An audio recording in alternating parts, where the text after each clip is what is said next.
Palani to Andhra திருப்பதிக்கு daily trip bus இருந்தது evening 4 o'clock. Corona டைம்ல ஸ்டாப் ஆயிடுச்சு. இப்போ அதை ரெகுலர் பண்ண முடியுமா? இப்போ இல்ல இல்லையா? நேற்று 2-3 விஷயம் சொல்லியிருக்காங்க எல்லா இடத்துல. இது நீங்க சொல்லிட்டீங்களா? இது நான் பார்த்துக்கிறேன். டெய்லி இருந்தது. இப்போ கொரோனா டைமுக்கு அப்புறம் அது நிறுத்திட்டாங்க. அது நான் எப்படி ஆரம்பிக்கணும்னு நான் சொல்றேன். ஆர்டிசி சேர்மன் நான் சொல்லிட்டு அதே மாதிரி பழனி டு திருப்பதி ட்ரெயின் ஒன்று ஸ்பெஷலாக இன்டர்சிட்டி மாதிரி ஏதாவது விட வாய்ப்பு இருக்குமா? நீங்க சென்ட்ரல் கவர்மெண்ட்ல பேசி கண்டிப்பா நான் பேசுறேன்.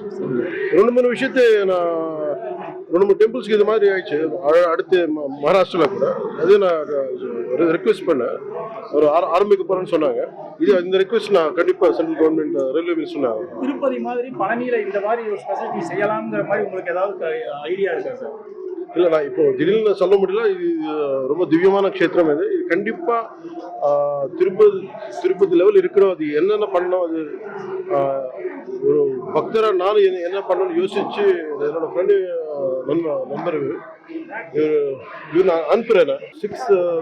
6 சுப்பிரமணியன் முருகன் கோயிலுக்கு எல்லாம் என்னென்ன பண்ணணும், அது ரொம்ப ஒரு பிளான் இல்லை நான் கொடுக்க சொல்றேன். கண்டிப்பா எந்த அளவுக்கு நான் பண்ண முடியும் கண்டிப்பா நான். என்ன சார் அது இங்க கோயில் அரசாங்கத்தை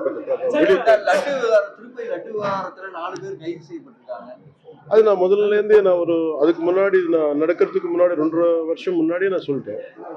தப்பு நடந்துட்டே இருக்குது. ஸோ அது ஃபைனலாக அது அவருக்கு இப்போ பனிஷ்மெண்ட் கிடைக்கிறது கல்பெட்ஸ் யாருன்னு தெரிஞ்சு போச்சு. அது சந்தோஷம். கடவுள்கிட்ட யாருமே இந்த மாதிரி படக்கூடாது. அது அந்த மாதிரி பண்ண எது இருந்தாலும் தப்பு நடக்கிறது பார்க்காம இருக்கக்கூடாது. அது வெளியே நம்ம அது கடவுளுக்கு நிற்கணும். தப்பு நடக்காம. தமிழ்நாடு யாத்திரை உங்களுக்கு எப்படி? ரொம்ப சந்தோஷமா இருக்கு. இது நான் முதல் வாட்டில இதுக்கு ஒரு 10-12 வருஷத்துக்கு முன்னாடி தான் இப்படியே போயிட்டேன். அது அந்த டைம் தெரியல. பட் இது ரொம்ப சந்தோஷமா இருக்கு. தேசத்துக்கு நம்ம தமிழ்நாட்டுக்கு நல்லது நடக்குது. இது நான் எங்க போனாலும் சரி கடவுள்கிட்ட என் பத்தி நான் கேட்கறது இல்லை. மக்களுக்கு நல்லதாகணும். நான் எந்த இடத்துக்கு ரைட் ஃப்ரம் நான் குழந்தை இருக்கிறது டைம்ல நான் எப்பவுமே மக்கள் நல்லதா இருக்கணும். அதுதான் பிரேயர். அது தவிர எதுவுமே இருக்கு. இப்ப மத்திய அரசு வக்ஃபு மசோதா தாக்கல் பண்ணிருக்காங்க. மத்திய இந்தியா முழுவதும் பிரச்சனை ஏற்பட்டிருக்கு.